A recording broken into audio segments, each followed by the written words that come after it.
Why come to a movie if you're not an actual fan and you're going to literally sleep while watching it? And as you know, I've already seen Demon Slayer and I'm planning on seeing it again.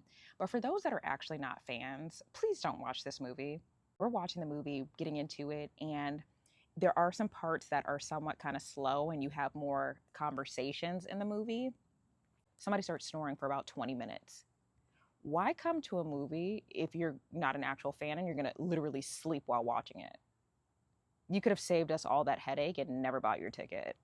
Please don't go to the movie and actually sleep and snore. We don't want to hear that. We actually want to hear and watch the movie and not hear you.